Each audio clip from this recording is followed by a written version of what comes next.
आणि आता आपण सुरुवात करूया स्पीड न्यूजला। संसदेचं अर्थसंकल्पीय अधिवेशन आजपासून सुरू होतंय। राष्ट्रपती द्रौपदी मुर्मू यांच्या सेंट्रल हॉलमधल्या अभिभाषणाद्वारे या अधिवेशनाची सुरुवात होईल।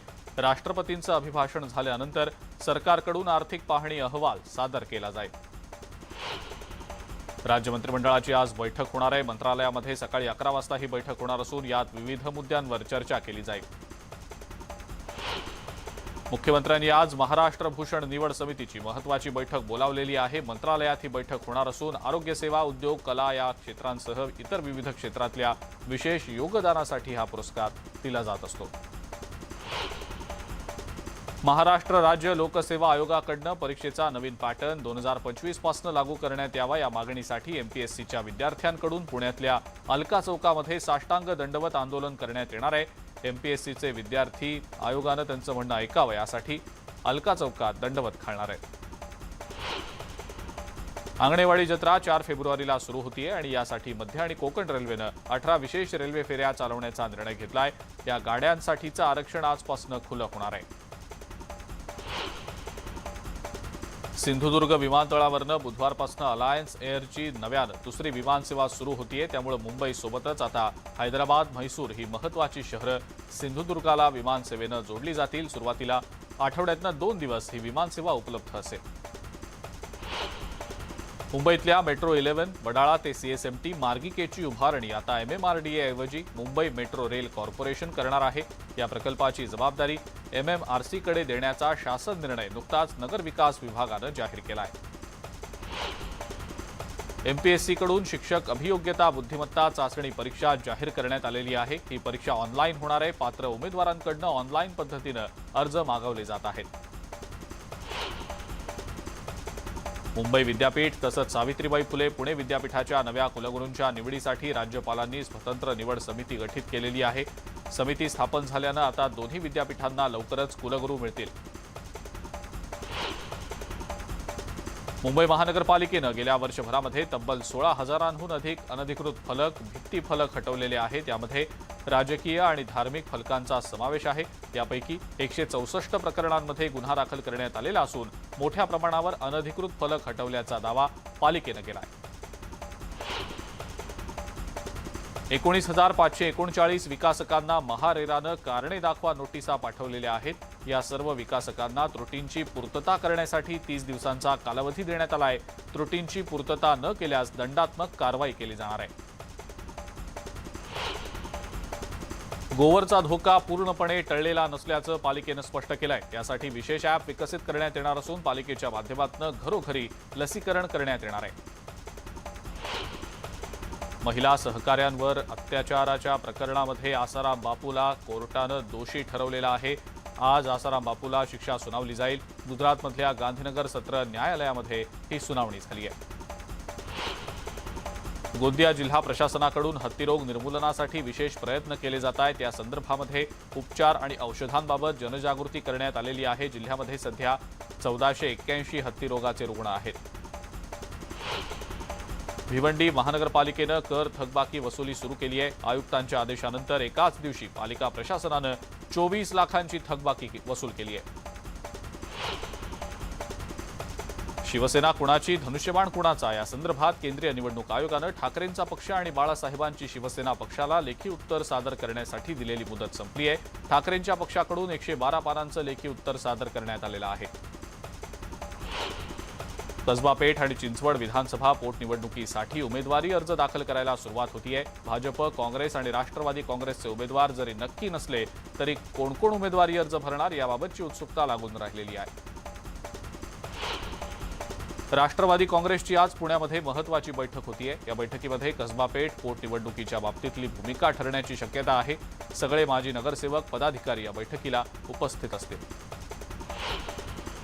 कसबा पेठ विधानसभा पोटनिवडणुकीमध्ये संजय राऊत यांनी संजय मोरे यांना उमेदवारी देण्याचा आग्रह सुरू केल्यानं महाविकास आघाडीमध्ये बिघाडी होण्याची चर्चा सुरू होती। त्यावर वळसे पाटील यांनी देखील प्रतिक्रिया दिलेली आहे। प्रत्येक पक्षाला निर्णय घेण्याचं स्वातंत्र्य आहे, मात्र अंतिम निर्णय महाविकास आघाडीचे नेते घेतील असं वक्तव्य वळसे पाटील यांनी केलं आहे।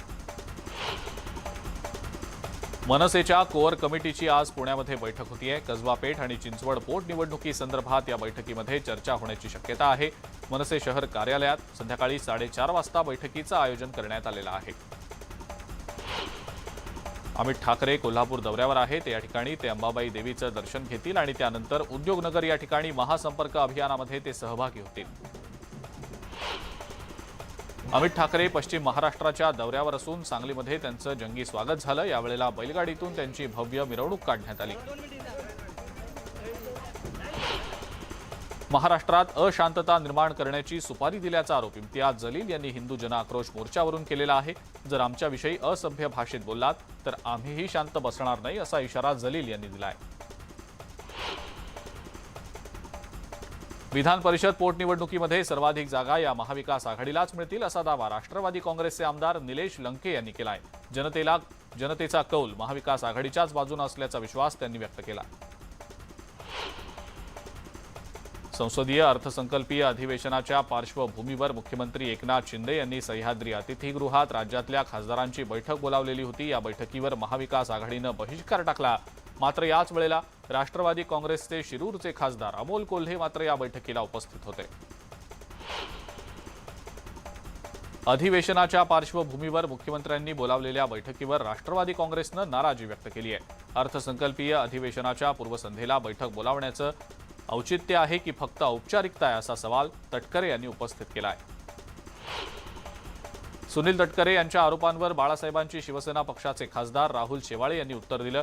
ही बैठक अचानक ठरलेली नसून आठवड्याभरापूर्वीच ठरलेली होती असा दावा राहुल शेवाळे यांनी केलाय.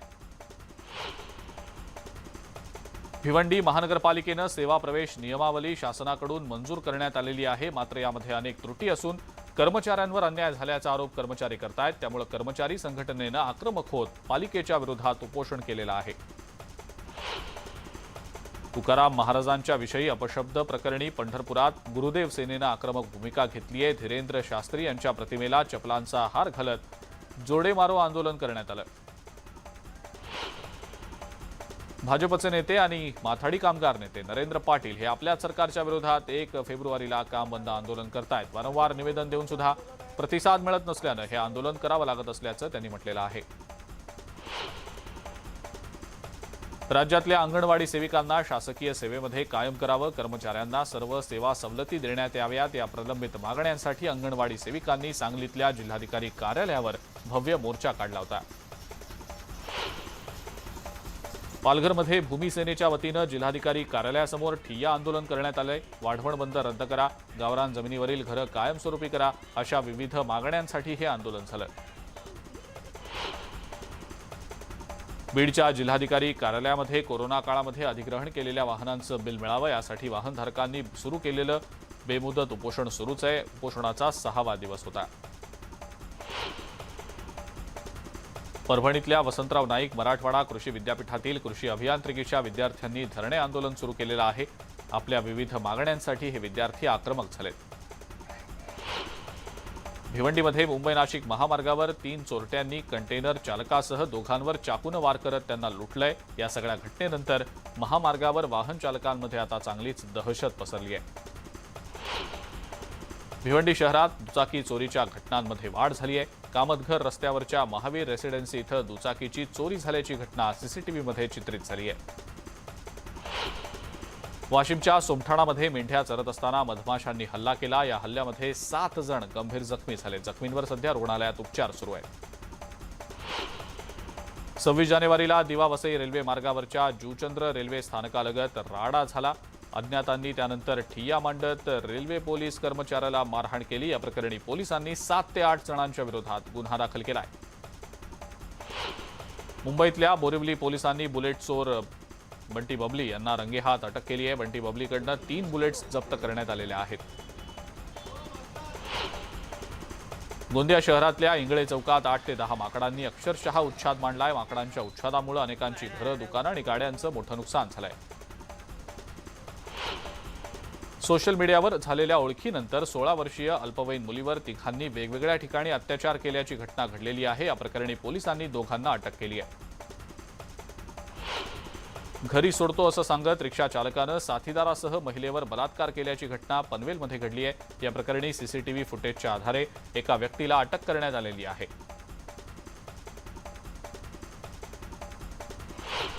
बोरिवली पश्चिम पोलिसांनी अवघ्या 10 तासात बेपत्ता झालेल्या 12 वर्षीय मुलीचा शोध लावलेला आहे। पोलिसांनी या मुलीला पोलिसांच्या ताब्यात दिलंय।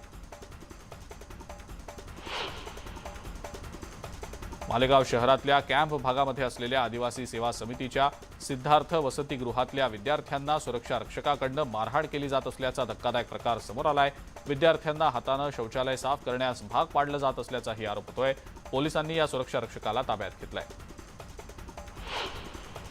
नागपूर मेट्रोचा पहिला टप्पा पूर्ण झाल्यानं प्रवासी संख्येत वाढ झाली आहे। प्रवाशांची संख्या आता 2 लाखांच्या घरात गेलेली आहे।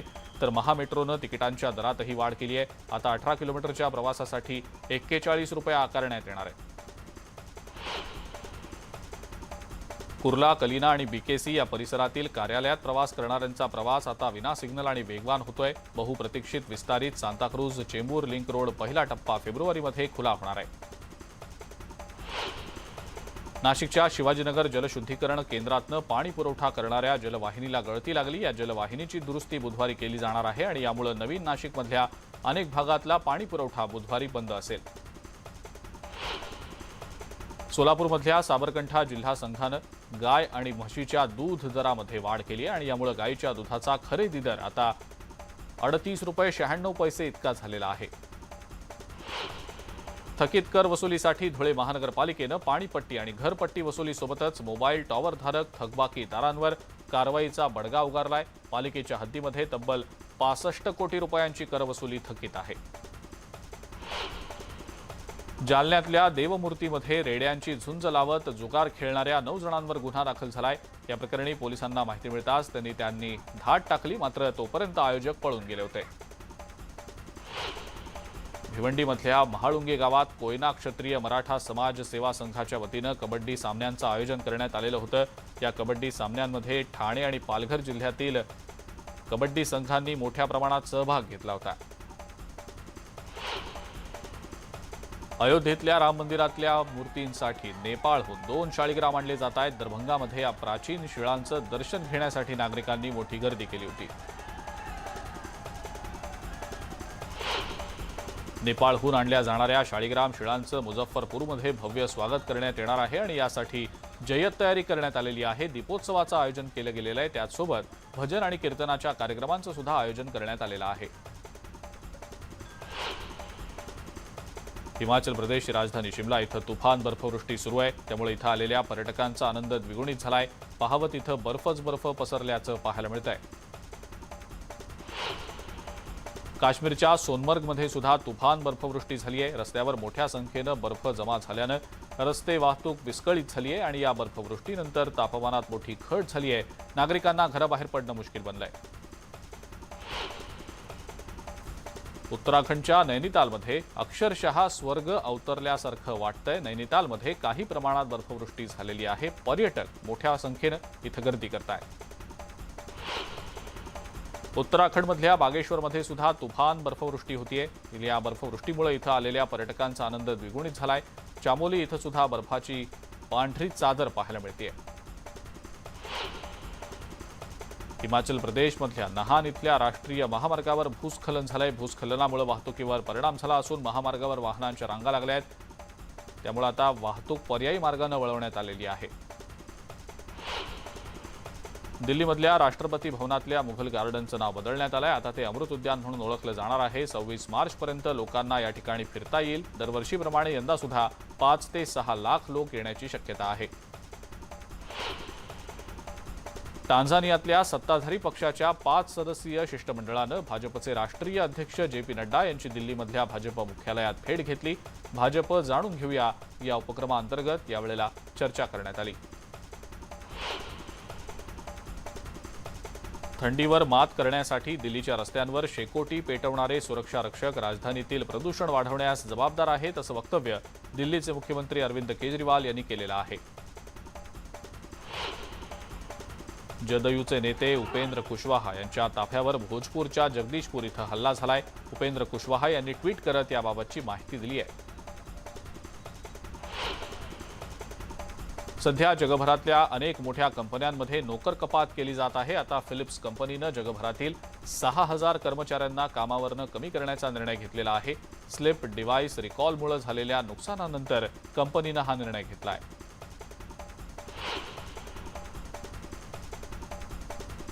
एमजी रोड इथल्या सलीमगड उड्डाणपुलाजवळ स्कूल बस, कार आणि ऑटोची समोरासमोर धडक झाली, ज्यामध्ये 24 विद्यार्थ्यांसह 28 जण जखमी झाले. उत्तर प्रदेशातल्या वाराणसीमध्ये पूर्ववैमनस्यातनं एका लहान मुलाची हत्या झाली आहे. आरोपीचा मुलाच्या मोठ्या भावासोबत वाद झालेला होता. या वादाचा बदला घेण्यासाठी आरोपीनं 5 वर्षांच्या मुलाची हत्या केली आहे.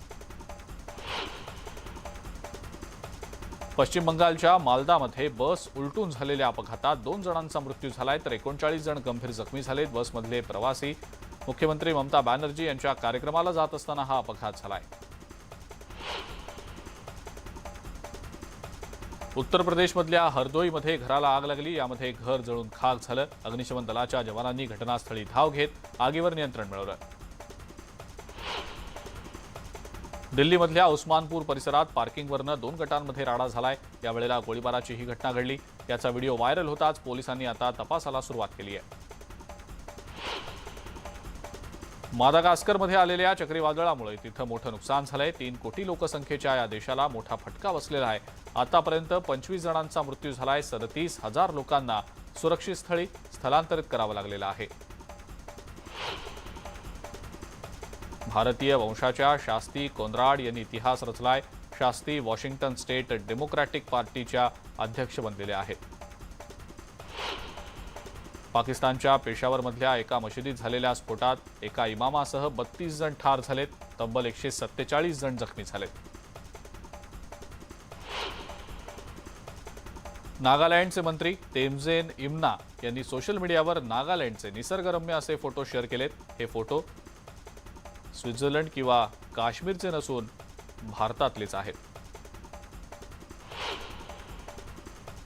पॅरिसमधील व्हॅलेंटिनोच्या स्प्रिंग 2023च्या फॅशन शोमध्ये एक 58 वर्षीय American super model high heels sandal घालून रॅम्प वॉक करताना एकदा नव्हे तर 2दा रॅम्पवर पडली. त्यानंतर तिनं कोणताही विचार न करता सँडल काढून हातात घेत पुन्हा रॅम्प वॉक करायला सुरुवात केली. एक भरधाव कार सलूनमध्ये शिरलेली होती. या कारनं सलूनमध्ये शिरत ग्राहकांना धडक दिली आहे. हा व्हिडिओ नेटकऱ्यांच्या अंगावर काटा आणणार आहे. ही सगळी घटना सलूनमध्ये लावलेल्या सीसीटीव्ही कॅमेऱ्यामध्ये चित्रित झाली आहे. एका रुग्णालयात रुग्णाच्या शस्त्रक्रियेच्या वेळेला धक्कादायक प्रकार घडला. रुग्ण ऑपरेशन थिएटरमध्ये असताना डॉक्टरांमध्येच जोरदार भांडण झालं.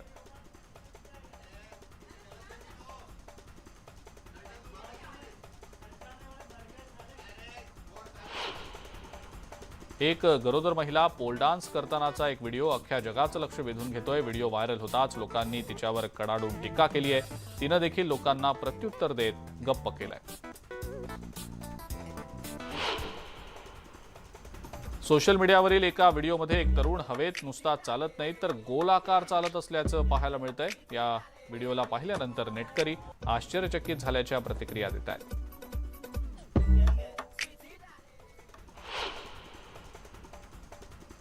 लायन किंग हा चित्रपट पाहत असताना एका कुत्र्याच्या पिलाची चांगलीच घाबरगुंडी उडाली आणि त्याची ही भीती कॅमेऱ्यामध्ये कैद झाली आहे.